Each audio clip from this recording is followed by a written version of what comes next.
Bismillahirrahmanirrahim. Assalamualaikum warahmatullahi wabarakatuh. Innal hamdalillah nahmaduhu wa nasta'inuhu wa nastaghfiruh wa na'udzubillahi min syururi anfusina wa min sayyiati a'malina may yahdihillahu fala mudhillalah wa may yudlilhu fala hadiyalah. Asyhadu an la ilaha illallah wa asyhadu anna Muhammadan abduhu wa rasuluh la nabiyya ba'da. Qala Allahu ta'ala fil Qur'anil Karim. A'udzu billahi minasyaitonir rajim. Bismillahirrahmanirrahim. Wa kadzalika ja'alnakum ummatan wasatan litakunu syuhada'a 'alan nasi wa yakuna rasulu 'alaikum syahida. Al-ayah. Alhamdulillah rabbil alamin. Tentunya kita panjatkan puji dan syukur kepada Allah Subhanahu wa taala bahwa hari ini kita bisa bersua ya. Mungkin bagi saya ini baru yang pertama kali saya di sini. Sebelumnya saya online. Pernah online dulu ya waktu Ramadan di PLK, tapi ya masih di PLK, cuma waktu itu masih dalam kondisi belum bisa. Dan pada saat sekarang yang kita sudah alhamdulillah ya, sudah kondisinya sudah membaik. Membaik itu kata siapa gitu ya. Ya mudah-mudahan memang terus-menerus seperti ini gitu ya. Dalam keadaan membaik. Karena kalau kita perhatikan apa yang terjadi akhir-akhir ini dengan berbagai macam kesulitan ya, ya kita juga bisa lihat ya faktanya. Kadang-kadang kita bertanya apakah benar ini ya, kondisi seperti ini harus seperti ini gitu ya, harus sampai betul-betul tatanan yang namanya tatanan masyarakat itu jadi rusak sebetulnya ya dengan kondisi seperti ini. Ya alhamdulillah sekarang kita mulai merangkak lagi, tetapi bisa jadi ini adalah hanya sekedar mainan ya, mainan entah siapa gitu ya. Nanti di suatu saat dimunculkan kembali bisa jadi. Gitu. Tapi yang penting bagi kita adalah keistiqomahan kita di dalam mencari ilmu. Kenapa di dalam mencari ilmu itu kita dituntut untuk istiqomah? Karena memang itu adalah tuntunan syara sebetulnya. Yang namanya ilmu memang kita harus tetap mencarinya ya. Apalagi hari ini kita sudah sangat jauh dari tempat asalnya ya. Tempat asalnya dibuka saja. Tempat asalnya Islam ini ya, yaitu di tanah haram ya, tanah haram, dan itu pun kita tinggalkan 1400 tahun yang lalu. Bisa dibayangkan 1400 tahun yang lalu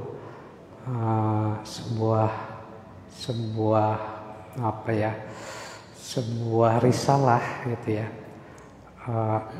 bisa bertahan akan kebenarannya. Itu kan memerlukan perjalanan yang panjang ya, 1400 tahun. Dan kita yakini bahwa Islam itu sepanjang masa, artinya sampai akhir nanti itu Islam itu ya tetap Islam. Dan dia akan terjaga kemurniannya. Nah ternyata di sela-sela keterjagaan Islam ini secara alamiah ternyata banyak hambatan. Mencari Islam yang benar itu sekarang mudah atau tidak? Mana sih Islam yang benar? Banyak sekali firqah gitu ya. Banyak sekali kelompok-kelompok hari ini yang menyatakan bahwa kami adalah yang benar.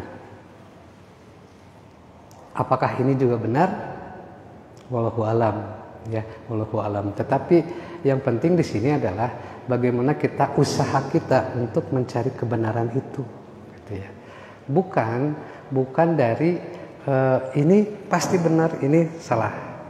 Tetapi kita mencari. Kalau kita mencari itu dipastikan akan menemukan, karena yang dicarinya itu ada, gitu ya. Kalau beda dengan mencari sesuatu yang tidak ada. Kalau mencari sesuatu yang tidak ada, kita tidak akan pernah menemukannya. Tapi kalau kita mencari sesuatu yang ada, pasti kita menemukan. Apalagi yang kita cari itu sebetulnya di depan kita. Ini, gitu ya. Sehingga kita sebetulnya tinggal mengembalikan, tapi ada tapinya lagi, kan? Pada saat mengembalikan, ternyata banyak sekali kepentingan yang akhirnya membuat pemahaman itu menjadi belok. Nah, di sini tentunya sebagai pencari ilmu, gitu ya, kita harus cermat, kemudian harus menjadi cerdas. Nah, bagaimana kita menjadi cerdas? Ya tentunya kita memanfaatkan betul-betul atau menggunakan betul-betul apa yang sudah Allah berikan kepada kita. Apa itu? Akal. Kalau kita bicara akal itu apa ya? Ada otak, ada akal, ada hati. Ya, ada otak, perangkatnya itu otak. Ada hati, umum ya, kalau otak, hati, kemudian akal. Kalau akal sendiri perangkatnya apa? Kalau hati perangkatnya apa? Ada nggak hati perangkatnya? Perangkatnya itu adalah liver. Ya, itu hati ya, liver. Bahasa Inggrisnya liver.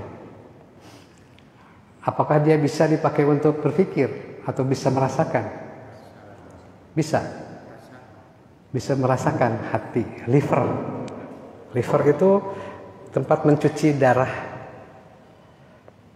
Ya, jadi artinya dia bukan tugasnya mencuci darah. Berbeda dengan otak. Kalau otak memang untuk berpikir. Nah, jadi sebetulnya perangkatnya apa kalau hati? Artinya kalau hati kita tidak tahu perangkatnya apa. Nah, pertanyaannya satu lagi, berarti akal itu perangkatnya apa? Otak. Nah, apakah makhluk yang diciptakan Allah, makhluk hidup itu ada yang mempunyai otak dan tidak mempunyai otak? Rata-rata semua makhluk itu ada otak, tapi besar kecil kan gitu ya. Kemudian besar kecilnya itu juga menunjukkan kepintaran atau kecerdasan tidak? Besar otak volumenya. Gajah itu otaknya pasti lebih besar daripada manusia. Sapi juga, kalau yang suka ya, kambing juga otaknya itu sebesar apa gitu ya, dibandingkan dengan otak manusia. Tapi kenapa manusia membuat peradaban sementara makhluk yang lain itu tidak pernah membuat peradaban? Ini yang menjadi sebuah pertanyaan. Monyet katakanlah adalah primata yang mendekati manusia, dan mereka itu juga punya otak, dilengkapi dengan otak. Konon katanya binatang ini punya kecerdasan juga kan pada saat kita latih. Mereka bisa dilatih naik sesapedahan, ya bisa kan ya. Tapi mereka itu ternyata tidak pernah membangun peradaban. Sejak mereka diciptakan sampai hari ini, monyet ngagu gulung kalapa anger. Tetapi kalau manusia sejak diciptakan sampai hari ini perkembangannya sudah berubah. Artinya membuat peradaban. Itu bekalnya apa? Otaknya sama, ya. Sehingga di Amerika itu pernah melakukan penelitian tadi. Kenapa ya makhluk yang lain selain manusia itu tidak mampu membuat sebuah peradaban, walaupun mereka itu dilatih. Ada simpanse yang pintar, bisa berbicara, tapi dia tidak pernah mengajari simpanse yang lain untuk bicara. Tapi ada yang begitu, tapi adanya di film Planet the Apes. Planet the Apes itu si makhluk tersebut, mereka punya kecerdasan yang luar biasa. Gitu ya. Tapi itu kan ternyata hanya angan-angan manusia saja. Tapi ternyata faktanya itu tidak pernah terjadi. Nah, mereka membelah otak si makhluk ini, simpanse ini, mereka akhirnya buntu. Otaknya ada, perangkat otaknya ada, tapi mereka tidak membuat peradaban gitu. Jadi sejak diciptakannya tetap aja begitu. Dilatih satu, dia tidak melatih kepada yang lain. Beda dari manusia, dilatih satu, dicerdaskan satu, dia akan mengajarkan kepada yang lain. Itulah yang disebut dengan akal. Jadi akal itu adalah proses berpikir sebetulnya. Dari proses berpikir yang akhirnya 1, 2, 3 masuk ke dalam otak kita, nanti dia akan membentuk sebuah perasaan. Nah, perasaan itu maka karena dia tidak ada padanannya, maka disebutnya hati. Gitu. Tapi sebetulnya dia perangkatnya adalah otak. Dari mana? Karena dari mempelajari sesuatu. Oh, ini gula. Gula itu rasanya asin. Kalau dia dipelajarinya dari awal itu asin, maka manis pun dikatakan asin. Kan begitu. Tapi kalau ini gula rasanya manis, maka dia akan mengajarkan, oh ini tuh manis. Nah, rasa kan. Nah, demikian juga dengan hati. Hati dia merasakan, oh begini ya rasanya kesedihan itu. Oh yang begini tuh namanya sedih gitu. Tapi dari otak dulu diterimanya, diiksas ya, di indera dulu, kemudian dicerna oleh otak, akhirnya muncul perasaan itu. Oh kita tahu ini yang namanya sedih, ini gembira, ini adil, ini tidak adil. Nah itu sebetulnya hasil dari pemikiran otak gitu ya. Nah kita sekarang itu barusan hanya prolog saja. Sesuai dengan judulnya apa ya? Moderasi Islam. Sekarang tuh lagi marak sebetulnya moderasi Islam. Apa sih moderasi itu? Pertanyaannya. Ada yang tahu nggak moderasi itu apa? Moderasi. Bukan modern, bukan. Moderasi itu adalah pertengahan. Ya, pertengahan. Jadi tidak terlalu, tidak berlebihan. Nah, ini pertengahan, tidak kurang juga, tapi pertengahan. Nah, itulah moderasi. Nah, moderasi Islam. Nah, sekarang itu marak istilah moderasi Islam. Nah, artinya bahwa Islam itu dibawa untuk supaya berada di tengah-tengah. Tujuannya apa? Untuk menyeimbangkan, tidak terlalu ekstrim, tidak juga terlalu lemah gitu ya, sehingga dia harus ada di tengah-tengah gitu. Itu moderasi, idenya itu dari situ. Kenapa muncul ide moderasi? Ide moderasi itu untuk membuat karena judulnya adalah Islam moderasi, maka yang dimoderasikan itu adalah Islam. Adakah Hindu moderasi? Tidak terjangkau. Adakah yang lain? Ternyata hanya satu. Gitu ya, hanya satu. Dan ini diurusinya, digaungkannya oleh siapa? Oleh Kemenag. Siapa Kemenag itu? Artinya Kemenag itu adalah perangkat negara. Ya, Menteri Keagamaan. Sebetulnya kalau Menteri Keagamaan harusnya tidak mengurusi Islam saja dong, ya. Jadi jangan moderasi Islam saja kan harusnya, karena dia adalah Menteri Agama. Nah, yang agamanya semua agama harusnya dia bawahi dong. Ya harusnya moderasi itu ya ada moderasi juga yang lain, jangan hanya Islam saja. Kenapa harus Islam? Tentunya bisa dipahami ya maksud saya ya. Jadi moderasi itu sebetulnya untuk membatasi supaya Islam itu berada di tengah-tengah, tekad itu tekad dia, gitu ya. Kemudian tidak terlalu ekstrim, tidak terlalu lemah. Jadi dia di tengah-tengah posisinya. Nah kemudian muncullah ide moderasi Islam, dan dananya juga cukup signifikan. Yang asalnya hanya 400 miliar berubah menjadi 3,2 triliun hanya untuk mengurusi agama yang satu ini. Ya, hanya untuk mengurusi agama satu ini. Nah, tentunya kita harus tahu juga nih ya, kenapa sih kok harus gitu ya, harus ada moderasi Islam. Konon katanya gitu ya, karena sering terjadi gesekan di dalam hal beragama. Gesekan dalam sisi apa? Budaya. Dalam sisi budaya, contohnya gesekan dengan budaya itu, yang suka budaya itu kan ada budaya melarung. Ya, dikritisinya oleh siapa?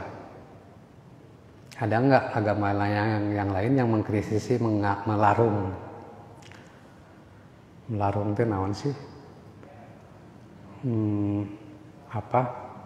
Memberikan hadiah ya ke laut ya, bukan hadiah atau naon atunya, persembahan, tumbal, persembahan ke laut dilarung gitu ya. Tujuannya untuk apa? Untuk keselamatan. Malepeh. Nah, hal-hal semacam itu siapa yang mengkritisi? Nah, berarti itu kan budaya tuh, budaya. Kemudian ada bergesekan dengan agama. Nah, siapa yang suka bergesekan dengan agama tuh? Ya, siapa yang suka bergesekan dengan hal yang begitu? Rupanya sudah bisa ditebak. Kemudian kalau ada yang membuat rumah ibadah di dia aya masjid, di itu aya nu ngadamel deui kelenteng, ribut langsung. Siapa yang suka ribut? Gitu ya. Kemudian lamun aya RT atau RW yang terpilih bukan orang Islam, nah, ribut. Wah, si ieu lain orang Islam. Yang ributin siapa? Orang Islam. Nah, terus ganti ideologi dengan Islam. Siapa yang meributkan? Orang Islam. Agama yang lain suka ribut yang begitu tidak pernah terdengar memang. Kenapa ya? Pertanyaannya kenapa ya? Dan mereka mah tidak ada aturan. Kita lihat di sinetron. Katanya ya, saya nggak tahu. Kalau kita di sinetron ada seseorang ceritanya cerita Islami gitu ya. Wah, sieu kasep pakai kopiah soleh gitu. Pas itu si tante ada Kristen. Kok bisa gitu ya? Coba kalau kita sebagai seorang muslim kemudian berperan sebagai agama yang lain, kira-kira gimana? Ada aturan kita mah. Nah, tapi kalau agama yang lain tidak ada aturan, jadi ya bebas-bebas wae gitu. Nah ini tadi kembali lagi ya dengan kecerdasan tadi gitu ya. Kalau orang muslim yang cerdas maka dia akan berpikir kenapa ya gitu. Kan gitu. Kenapa ya? Kemudian tujuannya apa sih? Ada tadi istilah moderasi gitu ya. Tujuannya itu untuk supaya tidak berbenturan di masyarakat itu. Jadi adem ayem, tentrem, tumaninah, loh jinawi. Kemudian melindungi melindungi supaya Indonesia itu tidak carut-marut seperti di negara yang lain. Misalkan di Afghanistan perang we hantem. Terakhir keceritakeun teh Taliban menang gitu ya, mengalahkan Amerika. Betul atau benar? Faktanya tampaknya iya, tapi sebetulnya memang menang dia tuh atau kumaha? Ya, ternyata kan kemenangan itu kemenangan semu sebetulnya. Amerika geus horeameun. Lebat yang modalnya didinya perang wae teh anggeus-anggeus lah mundur lah kan. Ditinggalkan ya pasti menang kan. Ya kan begitu ya. Itu kondisinya memang seperti itu. Jadi mereka sudah hari ini sudah kehabisan biaya untuk berada di sana. Akhirnya mundur. Mundur ya pasti didapatnya oleh yang berseteru dengan Amerika itu. Ya akhirnya dapatlah oleh Taliban. Tapi paling tidak bagi kaum muslimin ada ibroh juga di sana. Paling tidak bendera ya yang kemarin mah ditincakan, anu nincakan tuh bendera itu, sekarang mah aya negara nu make bendera nu kitu. Sok mamana teh nincakan digambar ke negara itu. Artinya ada sebuah negara yang mau membawa itu. Itu paling tidak gitu ya. Jadi kalau dulu sempat dilecehkan, ternyata ada negara yang mau menggunakan dua-duanya ya, malah liwa dan roya itu dipakai. Pernah saya lihat di televisi itu, di berita itu delegasi Eropa datang ke Taliban, kemudian diterima di dalam sebuah tempat ya di Afghanistan itu ya, di situ ada bendera yang putih.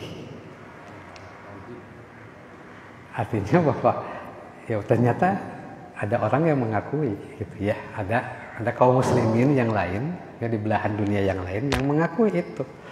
Jadi tidak salah kalau kita mengibar-ngibarkan itu. Karena pernah ada yang mengatakan bahwa itu teh bid'ah itu teh, pokoknya dia memegang bendera itu tuh nggak ada dari sananya. Nah, ternyata ada yang mengusung kan akhirnya sebuah negara lagi. Nah, terlepas dari itu apakah nantinya akan berpihak kepada kaum muslimin atau tidak ya, kita bukan urusan kita sebetulnya. Urusan kita itu tetap di dalam keadaan mencari Islam yang sebenarnya. Nah, tadi ya tujuannya itu, jadi tujuan adanya moderasi Islam itu supaya agama tidak berbenturan dengan kemaslahatan umum yang sudah disepakati. Karena kita di Indonesia ada yang katanya sudah ada yang disepakati, yaitu sistem negaranya ini gitu ya, dengan Pancasila dan sebagainya. Nah, supaya itu tidak terjadi gesekan, maka dimunculkanlah ini. Maka dananya itu yang asalnya hanya 400 gitu ya, miliar saja, akhirnya disuntik lagi. Dan yang menyuntiknya saya tidak tahu, saya mencari informasi itu tidak ditemukan. Yang menyuntikkan dana itu pinjaman, konon katanya itu pinjaman. Yang untuk kepentingan siapa? Untuk kepentingan negara ini dan kepentingan sesuatu yang kita tidak tahu. Sesuatunya itu apa dan siapa. Tetapi yang jelas mereka yang tidak suka gitu ya terhadap Islam itu sendiri. Itu ya. Jadi di awal memang seperti itu. Maka kalau kita melihat ide moderasi ini, kalau orang yang tidak cerdas, tidak mendalam di dalam berpikir tentang Islam, maka tidak ada masalah. Ada masalah enggak? Tidak ada masalah ya. Kenapa? Karena supaya mengurangi gesekan tadi. Jadi kalau kesatuan negara Indonesia itu terjaga. Tidak heran kalau banyak yang namanya profesor itu mendukung. Guru-guru besar, ya guru-guru besar itu mendukung. Tidak heran. Yang tidak mendukung siapa? Yang tidak mendukung orang yang mau berpikir. Yang tadi yang menggunakan potensi potensi yang diberikan oleh Allah itu, akal itu dipergunakan. Itu aya naon, itu mungkin. Kemudian kembali lagi kepada ajaran kita. Apakah betul ajaran kita itu mengarahkan ke sana? Tadi yang dibacakan di awal itu adalah dalilnya. Ya, di sini dikatakan bahwa ada kata wasaton.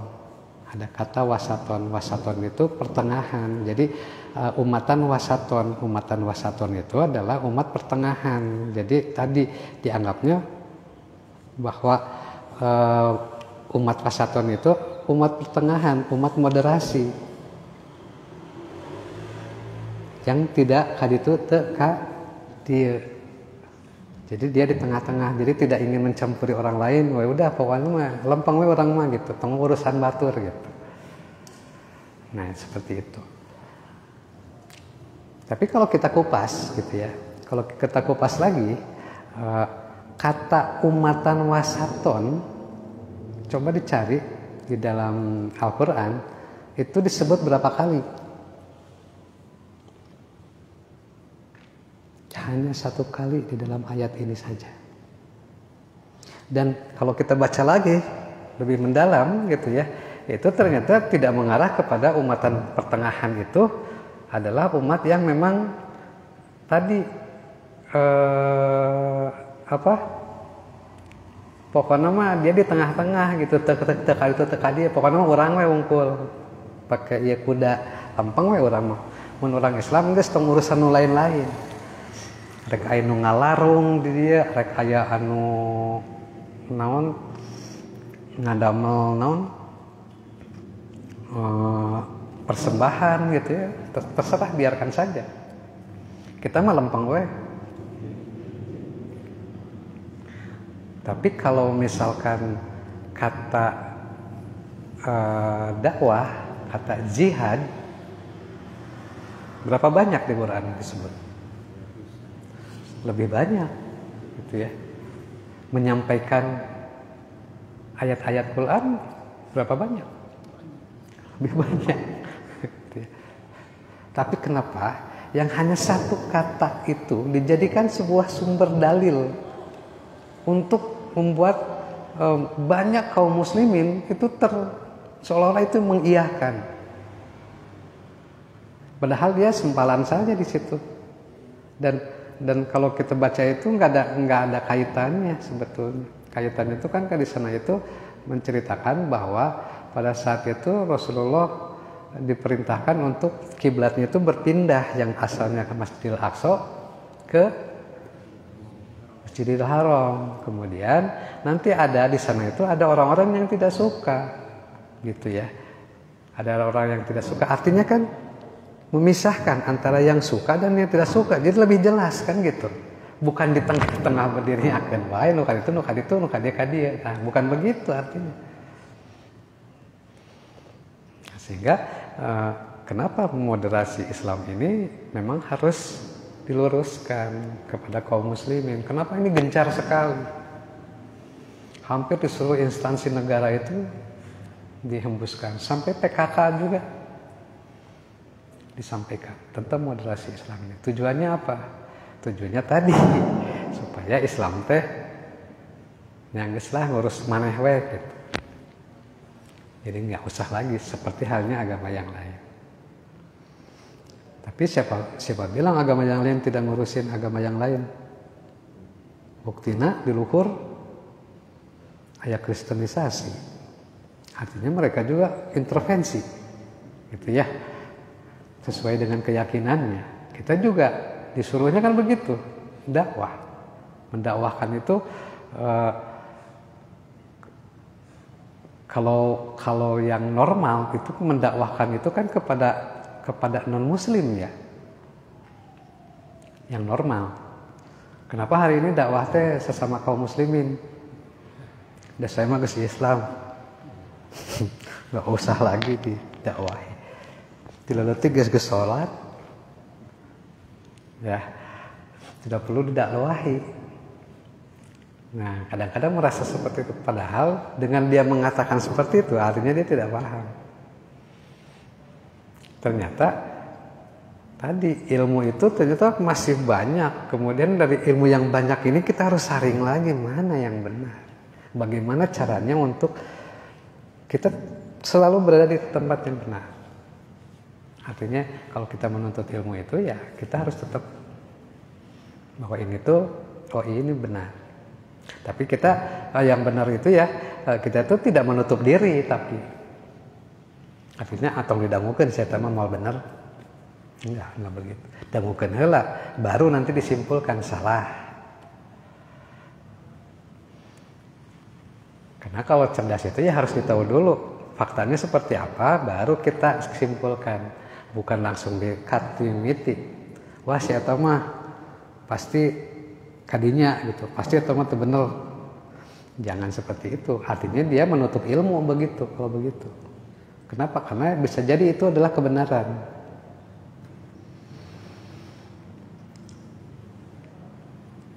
Bapak-bapak suka dengar nadom, tahu nadom? Nadoman. Ya, nadoman di masjid. Coba kalau misalkan ada nadoman ya, kemudian dengarkan, kemudian diartikan kalau memungkinkan. Itu biasanya isinya itu biasanya mengagungkan Islam. Mengagungkan Islam, kemudian merendahkan kaum kufar. Merendahkan kaum kufar. Kaum kufar di sini berapa banyak. Jadi kalau hasanahnya Islam, maka di situ kafir, kata kafir itu lebih banyak gitu. Ketimbang tadi wasaton. Wasaton mengenai hiji dengan satu kata itu saja. Tapi kalau kata kafir gitu, kata munafik, silahkan bertebaran. Kenapa yang diurusinnya yang saeutik eta menjadi dalil yang membuat orang-orang itu merasa bahwa itu adalah benar. Tuh, kemudian kalau ini adalah untuk kesatuan Indonesia, jangan-jangan ada penumpang gelap.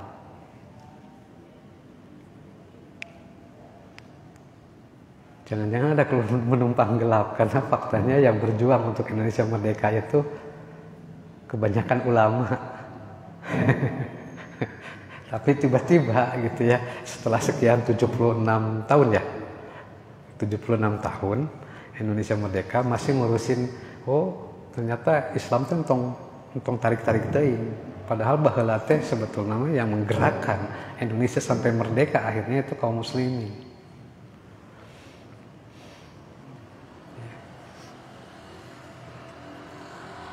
Jadi seperti itu. Jadi moderasi Islam itu ya memang ada sesuatu di sana. Dulu itu ada istilah Islam liberal. Bangkrut. Ganti lagi. Gantinya tuh dengan Islam moderat. Islam moderat juga sama. Jadi Islam tekadi ya gitu. Nah, lebih banyak Islam moderat itu lebih banyak diini oleh kaum intelektual. Saya mah moderat gitu. Yang namanya moderat itu tidak terlalu menekankan gitu ya. Jadi diberikanlah kepada mereka untuk kebebasan. Apakah mau sesuai dengan tuntutan syariat atau tidak itu urusan dia. Yang penting kita benar. Nah, itu orang-orang moderat, Islam moderat. Kemudian ada Islam rahmatan lil alamin. Itu sudah mulai pudar. Kenapa? Karena ternyata banyak yang mulai menyadari rahmatan lil alamin itu bagaimana mungkin kalau menjadi rahmat kalau yang menaunginya bukan dari ajarannya itu sendiri, ya, yang mengaturnya. Kalau yang mengaturnya bukan Islam ya boro-boro jadi rahmat. Awut-awutan. Awut-awutan. Boro-boro jadi rahmat. Jadi rahmatan lil alamin itu bisa terlaksana kalau bukan berarti rahmatan lil alamin itu apabila kau tampar pipi kiri, berikan pipi kanan. Pipi kiri dan kananmu sudah kau berikan pula jidatmu. Nah, bukan buku yang seperti itu. Jadi ya apa ya? Jadi menempatkannya salah gitu ya, menempatkannya salah. Rahmatan lil alamin berarti kita itu yang rahmat bagi orang gitu ya. Kemudian kita itu menjadi, kan banyak ya, kita tuh harus menjadi orang yang bermanfaat untuk orang lain. Ternyata orang lain memanfaatkan. Kasihan deh lu. Jadi kita mencari manfaat ya. Ajaran itu seperti itu, kalau katanya kita terus banyak mendapatkan manfaat, memberikan manfaat, tapi ternyata dimanfaatkan. Faktanya apa dimanfaatkan? Ada nggak faktanya? Ada. Allah menciptakan bumi dan langit itu untuk siapa? Untuk manusia. Faktanya hari ini bumi dan langit itu dirasakan oleh manusia seluruhnya tidak. Kalau Ustadz Aswan mah menganalogikannya begini, laut teh luas, laukna teh nya laut di Indonesia sagede kumaha, laukna sakumaha, urang teh ngasaan teh lauk nu pangeunahna, Jamal Roti misalkan. Oh. Dongeng dina televisinya aya lobster, aduh saya teh kabita cenah mangeunah. Tapi dengan kabita hungkul. Itu sudah di Pangandaran. Kaditu sok sabarahan hijina. Sabarahan bayar? Tuh 500.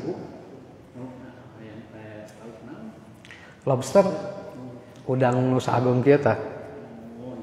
Udang. Saat teh manusia bukan semua manusia tidak bisa menikmati, tidak. Emas gunung yang menikmati siapa? Minyak yang menikmati siapa? Batu bara yang menikmati siapa? Kita menikmati tidak sebagai manusia, dan lain manusia di dinya mah. Wayahna we bala-bala deui. Cukup iya di bebenjok itu merdeka Indonesia. Tah gitu. Jadi ya mudah-mudahan dengan adanya kajian seperti ini kita menjadi cerdas gitu ya, menjadi cerdas. Tujuan kita adalah seperti itu. Jadi kita jangan asal menerima sebuah informasi itu harus diolah dulu benar atau salah gitu ya.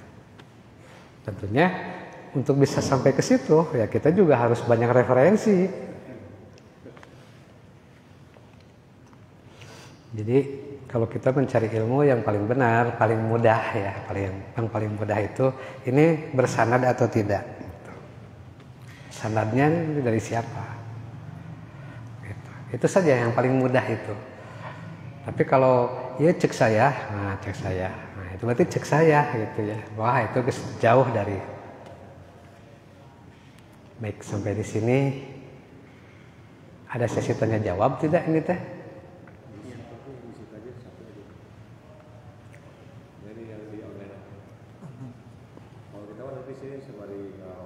Oh gitu.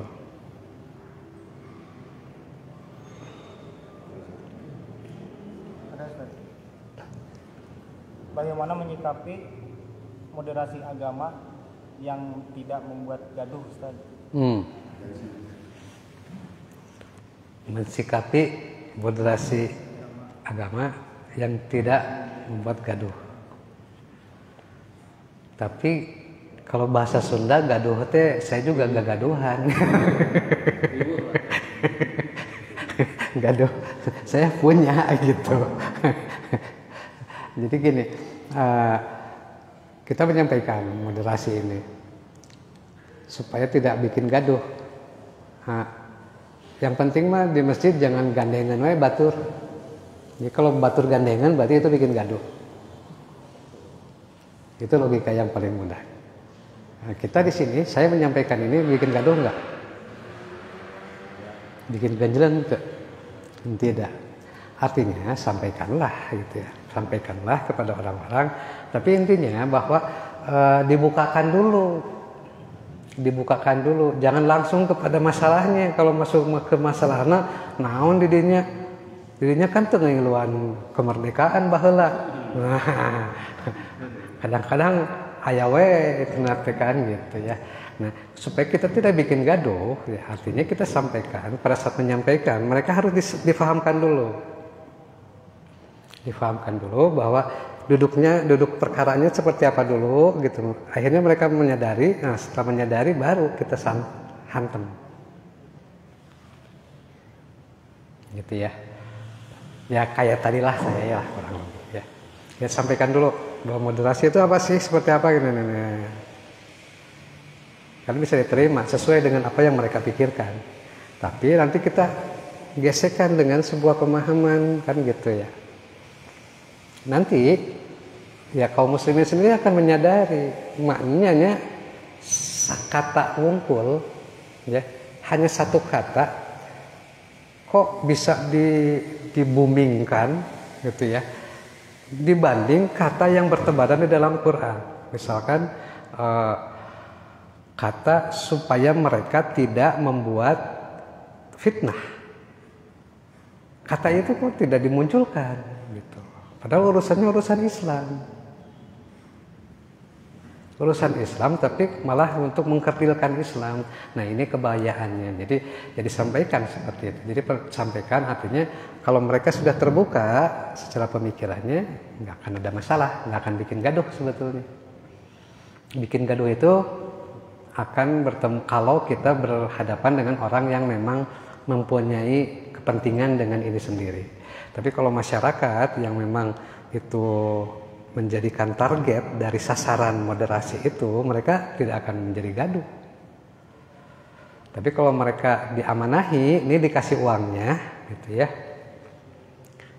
pasti ngambek, bikin gaduh. Nyawa langsung mereka goncang. Tapi kalau orang-orang yang tidak seperti itu karena menjadi sasaran, gitu ya, biasanya yang penting dibukakan dulu, gitu ya. Dibukakan dulu kenapa sih ini duduk perkaranya seperti apa, kemudian Islam memandang itu seperti apa. Jadi kan fair. Ya kita juga tidak menganggap bahwa ini tuh buruk gitu ya. Silahkan saja. Ya bagi mereka mah bagus, tapi bagi kita jelek. Nah kita mau ikut kita atau mau ikut mereka kan gitu. Kalau kita memahami tentang akidah kita, maka yang mana yang kita pilih? Nanti akan begitu di masyarakat itu. Jadi memang di sini kita harus pandai-pandai mengemas gitu ya. Jangan sampai tadi akhirnya jadi kalau langsung ke arah ini tuh sedang memusuhi Islam. Kadinya langsung ya pasti naon. Dan ternyata si bapak itu mere duit ke saya. Ke kampanye masih mere duit ke saya. Kamu ayo nama ada lagi kan wifi umum PSI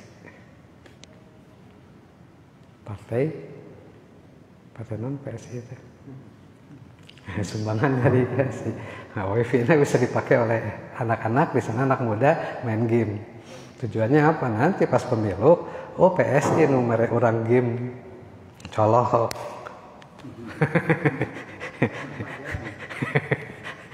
Tujuannya begitu. Nah jangan sampai kita terjebak oleh hal-hal yang begitu. Maka persiapkanlah kita seperti itu, dan kita juga bisa menyampaikan dengan sebijak mungkin. Baik, ada lagi? Mungkin di sini di offline ada yang masih mau ditaraskan.